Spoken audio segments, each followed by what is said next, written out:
ready to start? Yeah. Okay. So we're going to continue on our genealogies of Shem. And we'll start at B'reshit 11 and look at verses 12 through 15. So let's talk to our Elohim, and we'll jump into taking a look at what I thought was a very interesting study when I looked at it. Heavenly Father, thank you for this opportunity to study your word. We ask that you'll open our eyes tonight, open our ears, open our hearts, so that we can see, hear, and understand what your word has to tell us. We thank you for it. In the name of Yahshua, amen. Amen. All right. This study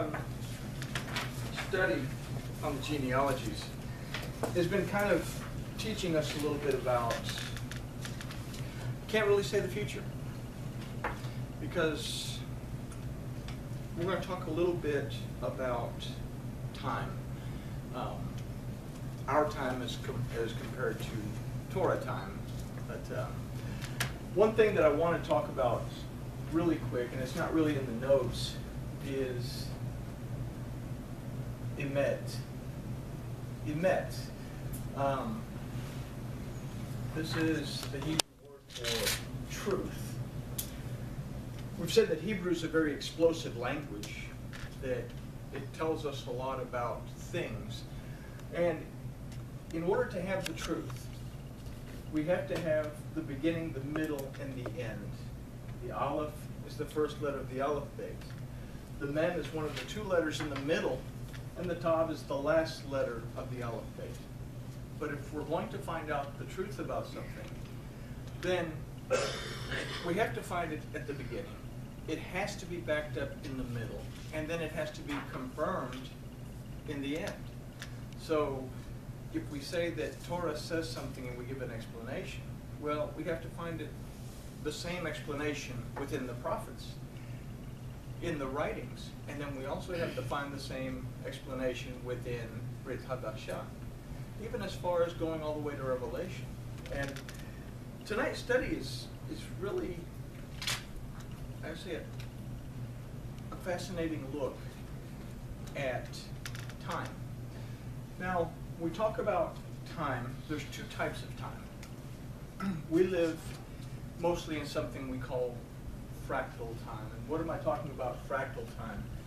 That time begins, and then it goes for a period, and then this period ends, and another period begins, and it stops, and it goes like this, and we call these ages. And we had what? We had the Ice Age, and then we had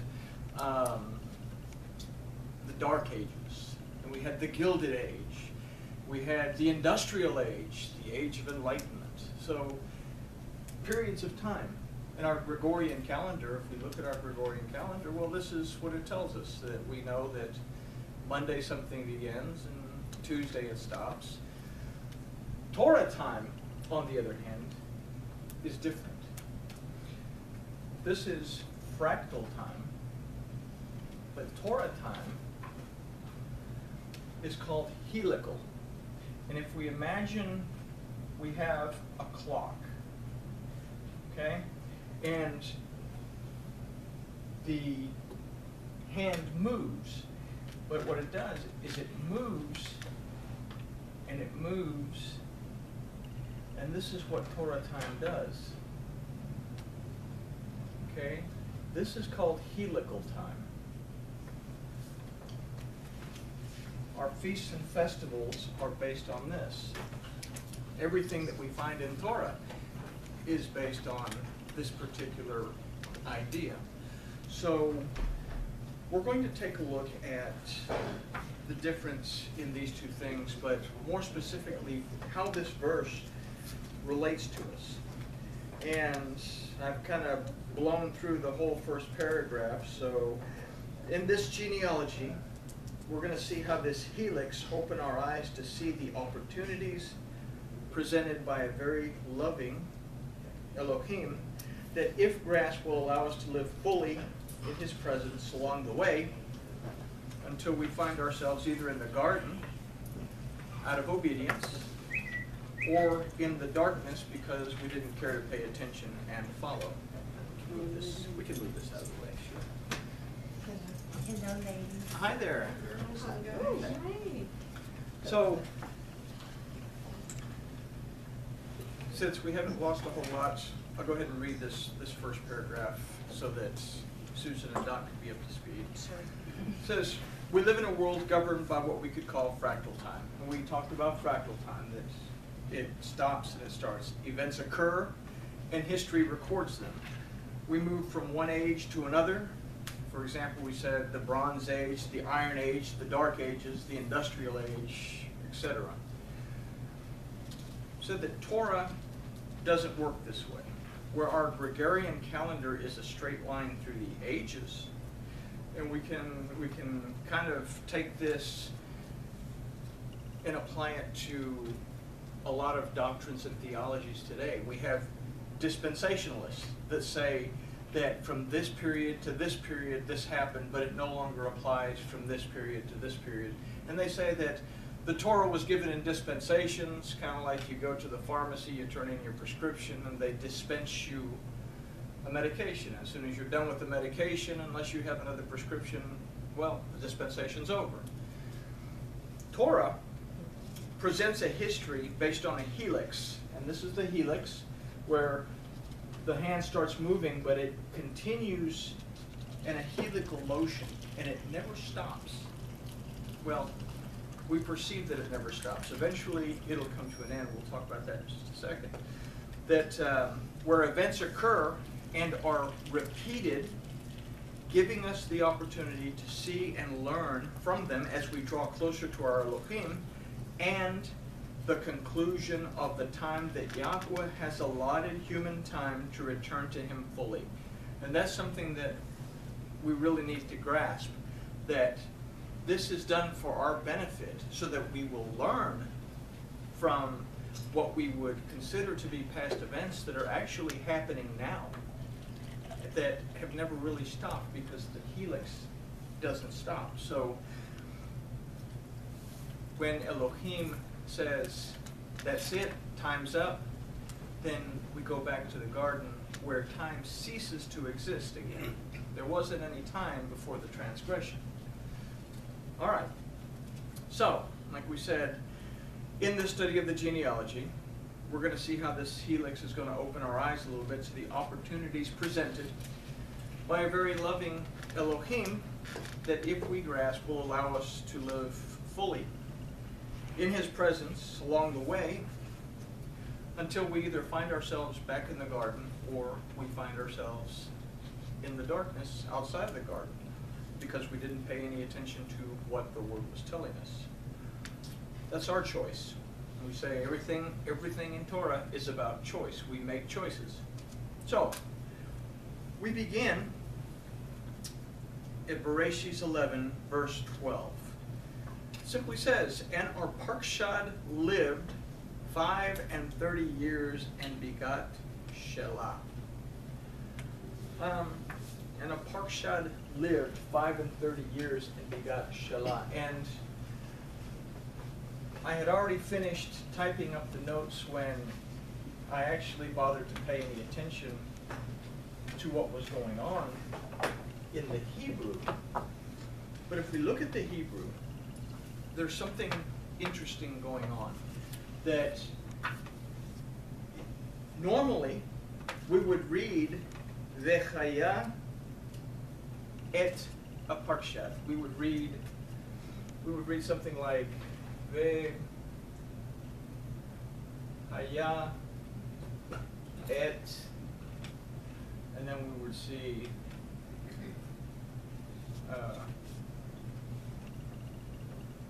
Parshad. Okay? This is what we would normally read. And Arpachshad lived. Okay? We have the action, and lived, and then we have the subject pointer pointing to the object that's receiving the action of living. But this isn't the case. In this case, we have Arpachshad, parshad. And then we have simply the word chai.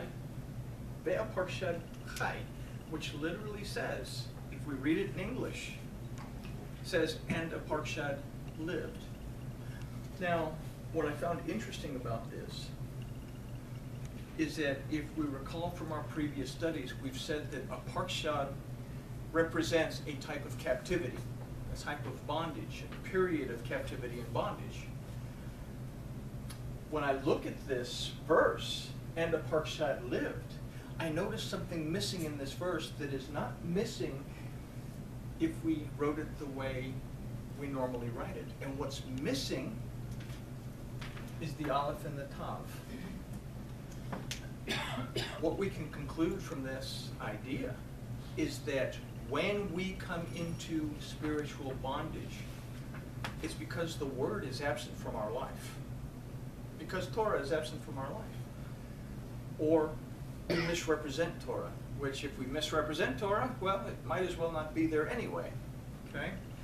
And like I say, this isn't in your notes. I was laying on the bed like I do when I go over this stuff. And I was reading it and I said, wow. But what it's actually done is it's turned our parshad into a verb. And it's turned chai into an adverb. Our parshad, captivity, bondage, as a verb, imagine that it can literally take action to grab you and hold you, keeping you from finding life. But anyway, now that we've gone through the little rabbit trail, we've considered our parshad to represent a period of captivity and bondage. We also have to take into account that a means of escaping this condition would also be provided. So if we say that our parshad is something that is devoid of the word, then only the word can bring deliverance from parshad. Okay? If we say that a parshad is something that where the word is absent, this captivity is where the word is absent, only the word can free us or liberate us, deliver us from this captivity, restore us, renew us, and establish us, and kind of keep those in our minds. So we say that a parshad lived. In other words, it existed. But if we consider the helical motion of time, again, we're talking about a helical motion. That it didn't just lived as in the past. The word chai means to exist. That means that it didn't just live in the past, that it exists today. We're flowing in emotion. So this condition of spiritual poverty isn't something that has gone away. The spiritual bondage isn't something that's disappeared. But we read, however, that a parshad lived 5 and 30 years, which tells us that something came about during or from this period of captivity and bondage. All right? If we're going to understand this, like everything else, we have to look a little deeper. We have to consider the numbers themselves.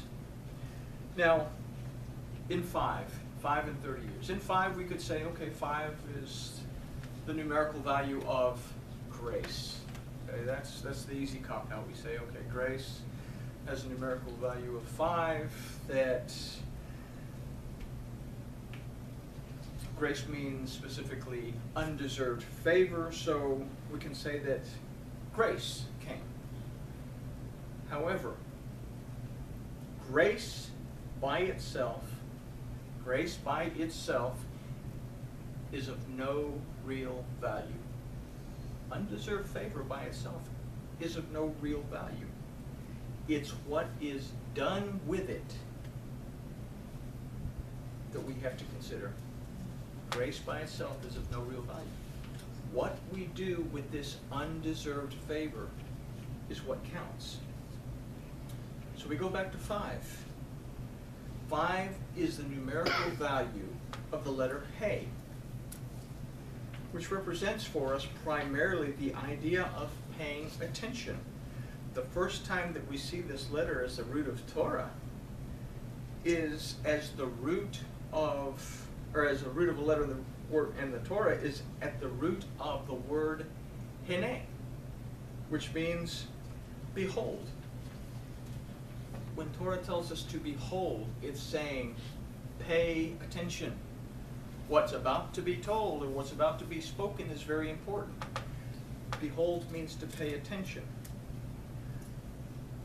So what should we pay attention to? The next number is 30. 30 is the numerical value of Lamed. Lamed is the Hebrew word for instruction. And we find that this letter represents instruction or learning. It's interesting. The first time we see Lamed as the root of a word in Torah is in the word Layla, which means night.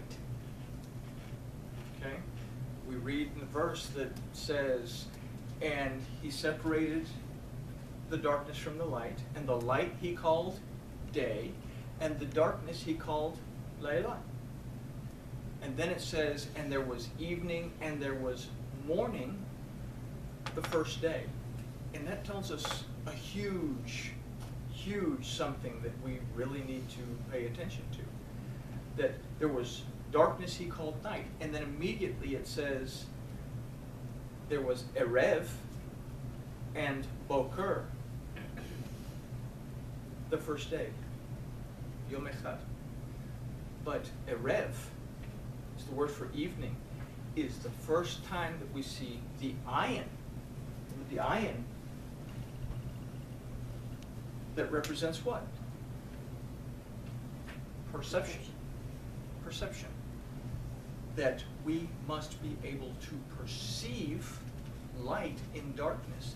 That takes us from the night, takes us from the evening, where we can't tell the difference unless we pay attention. That takes us to the light of the morning. So Lamed is a huge thing. This third is a huge thing. So we have to pay close attention to instruction and learning during a time of undeserved favor.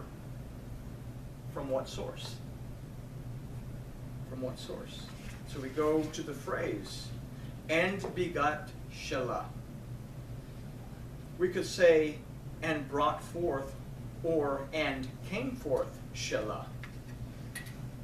Shelah is a word that means branch, but it also means shoot, as in the shoot from a vine or the shoot from a root.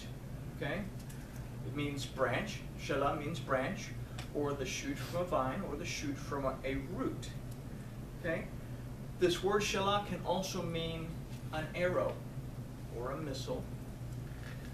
If we consider the root word of the word Torah, Torah means instruction. The root word of Torah is yara, that means in essence to shoot an arrow. What are we trying to do with the arrow? We're trying to hit the mark. What is Paul saying that we need to do? Hit the mark, right? So if we consider these ideas, then we can consider, we can even start to formulate that we are to pay close attention to Torah. By Torah, I'm not talking about simply the first 5 books of Moses. Torah means instruction. All of the instruction of Yahweh Elohim that has its foundation in the first 5 books. So it has its foundation in the first 4 books and is expounded on and clarified and streamlined for our understanding in Devarim by Moses. So, we've considered that. Now, we also have to consider verses in John. that connect this verse in time within our helix